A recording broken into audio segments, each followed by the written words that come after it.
Micha, on se retrouve pour un nouvel épisode de Libre et Pensive. Alors aujourd'hui, on va parler de quelque chose qui, moi, me colle à la peau. Voilà, d'un problème de société qui commence tout juste à émerger. Voilà, j'ai l'impression qu'en fait, on en parle de plus en plus, que les gens se laissent le droit de s'exprimer sur ce qui les ronge. Et aujourd'hui, on va parler, justement, moi c'est mon cas. Et aujourd'hui, on va parler de tout ce qui est anxiété généralisée, phobie sociale. Donc pour bien faire les choses, en fait, en quelques mots, l'anxiété généralisée, en fait, ça va être avoir peur de tout le monde en permanence. Voilà, avoir un cerveau qui ne peut pas Ah, excusez-moi, c'est mon portable. Avoir un cerveau qui ne peut pas s'empêcher de penser en permanence, de ruminer, euh, de repenser à des choses vraiment qui nous font du mal, de se poser des questions qu'une autre personne lambda ne se poserait pas. Voilà. L'anxiété généralisée, c'est ça, c'est avoir peur de tout le monde en permanence. Voilà.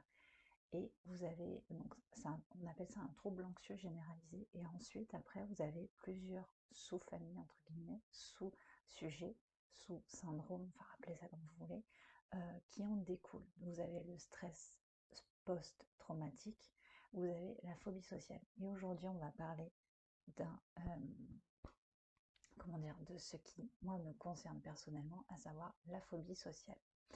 Alors, la phobie sociale, qu'est-ce que c'est? Il ne faut pas s'imaginer que la phobie sociale, c'est détester les gens.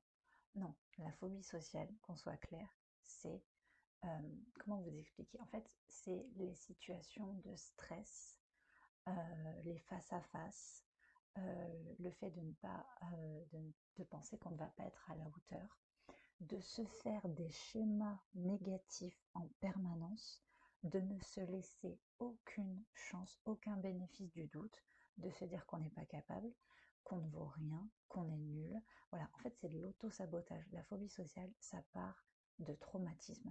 Moi, vous savez que c'est le harcèlement scolaire, le harcèlement moral. Et vraiment, la phobie sociale, c'est quand on est centré que sur toi. À ne pas confondre avec l'agoraphobie. L'agoraphobie, en fait, c'est la peur des grands espaces, de la foule, de l'agitation. Voilà, c'est ce genre de choses. Et là, la phobie sociale, c'est centré sur soi, voilà, pas sur une catégorie d'individus, entre guillemets. Voilà. Donc, c'est quelque chose, déjà, c'est un enfer. Déjà, on va être clair, dès le début, c'est un enfer. Moi, ce qui a provoqué cette phobie sociale, je pense que c'est le fait d'avoir été harcelée par des enfants déjà, et ensuite d'avoir été harcelée aussi, d'avoir été prise en grippe, pardon, par deux de mes professeurs quand j'étais petite. Et ça m'a marqué et ça ne me quitte pas du tout depuis mes 8 ans. Il y a quelques jours, on m'a diagnostiqué cette phobie sociale. Je le savais déjà, mais c'était justement pour être sûre. Et parce qu'en fait, j'ai entendu un peu, enfin, pas mal de choses, pas mal de termes, et j'étais un peu perdue. Je ne savais pas trop en fait de quoi je souffrais, même si j'en avais une vague idée, mais bon, là au moins ça m'a permis de poser des mots, d'en savoir un peu plus sur le sujet. Ce qu'il faut savoir en fait, c'est que les troubles anxieux généralisés, en fait, c'est comme ça que ça s'appelle en général, il y a 23% de la population qui en souffre. Et je peux vous dire que quand j'ai pris connaissance de ce chiffre, de ce pourcentage, ça m'a choquée et en même temps ça m'a soulagée parce que je me suis dit, purée, 23% c'est quand même un quart de la population quasiment. Et je me suis dit, je pensais pas qu'on était autant en fait à souffrir de ça. Et puis après je me suis rendu compte que c'était quelque chose qui était plus présent chez les femmes. À savoir que il y a la charge mentale, mais il y a aussi les hormones. Les hormones font qu'une femme va se poser beaucoup plus de questions, va stresser davantage, enfin voilà, il y a tellement de choses qui font que les troubles anxieux sont plus présents chez une femme que chez un homme. Alors, la phobie sociale, qu'est-ce que ça peut être, à votre avis? Eh bien, moi, je vais vous dire, en ce qui concerne mon expérience, par rapport à ce que je vis, à mes émotions, enfin voilà. La phobie sociale, c'est s'interdire aussi un certain nombre de choses. Je m'explique. Je vais, par exemple, être dans un lieu public toute seule. Être dans un lieu public toute seule, ça ne me pose pas de problème. C'est-à-dire que tant que je suis tranquille, qu'on ne vient pas m'embêter, à part si je suis en compagnie de personnes que je connais de base depuis longtemps, enfin voilà. Mais si on vient m'aborder, un inconnu vient m'aborder, me poser une question et tout, ça va me mettre mal à l'aise. Ce n'est pas que je suis, comment dire, que je veux du mal à la personne, que je la rejette et tout. C'est une sensation, une émotion forte qui fait que quand je me retrouve avec quelqu'un que je ne connais pas, il va y avoir une situation de malaise, de timidité, le fait de baisser les yeux, de ne pas regarder les personnes dans les yeux. Moi, je vous l'ai dit, j'ai un gros problème avec ça que je dois résoudre. La thérapie est là pour ça, mais c'est vraiment pas évident tous les jours. Donc voilà, ça c'est une chose. La phobie sociale, c'est ça. C'est vouloir être seul, se renfermer, même si la vie sociale nous manque, mais d'une façon hyper intense. Voilà, moi je m'en cache pas. Une vie sociale réelle, ça me manque. Ça me fait souffrir, ça me manque. C'est comme ça. Le semblant de vie sociale que j'ai aujourd'hui, c'est la danse avec mes copines danseuses, voilà, mais c'est tout. C'est le maximum que je puisse faire au jour d'aujourd'hui, c'est ça. C'est aller dans la rue, faire des trucs toute seule, faire des activités toute seule, ça je le peux sans problème. Ça c'est vraiment quelque chose dont je suis fière, de pouvoir être toute seule, faire des choses seule, aller au restaurant toute seule, faire les boutiques toute seule, aller dans une librairie toute seule, prendre un café toute seule, tout ça, je peux le faire sans problème. Ça, c'est vraiment quelque chose qui est acté. Mais me retrouver face à quelqu'un que je ne connais pas du tout, que je viens de rencontrer, ou être abordé dans la rue, ou avoir un face-à-face avec quelqu'un dans le domaine du boulot, ou dans le domaine même de... Par exemple, moi, les dates, je ne peux pas. C'est pas possible pour moi, les dates, à moins que la personne me mette vachement en confiance, qu'on discute pendant des mois et des mois. Enfin, vous allez me dire, ouais, mais c'est long et tout. Oui, mais mettez-vous à la place de la personne qui est derrière l'écran. Moi, je trouve ça un peu facile aujourd'hui, les rencontres sur Internet, où tu parles pendant un certain temps, puis de but en blanc, comme ça, tu te rencontres. Mais est-ce que la personne, elle est réellement prête? C'est pour ça, en fait, que j'aime pas les rencontres sur les réseaux, parce que il n'y a pas ce côté, je sais pas comment vous dire, au moins quand tu rencontres quelqu'un de façon naturelle, et je mets naturel entre guillemets, bah, tu es direct dans le bain, quoi. Et t'as pas cette sensation d'attente. Tu vas pas ruminer en te disant, est-ce que je vais lui plaire? Est-ce que quand elle va me voir en vrai, ça va être le cas? Est-ce qu'on va avoir des choses à se dire et tout? Et il y a ce truc-là, ce sas de sécurité à péter d'une certaine façon. Et moi, ça me met pas en confiance du tout. Et quand tu es face à la personne et que tu te rends compte que tu es intimidé, que tu n'as rien à lui dire, que finalement tu n'as pas tant de points communs, ça te met hyper mal à l'aise. Et ça c'est quelque chose qui, moi, me fait peur, quoi. Vraiment.